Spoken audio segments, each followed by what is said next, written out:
Hey guys, so quick video for you what you can try to do if you want to reset your Hubble baby monitor.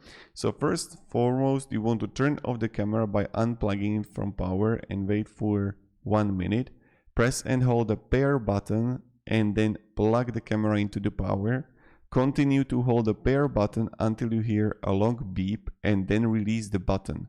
If the camera does not beep, please try to above step once again and wait for 30 seconds for the camera LED to start flashing red.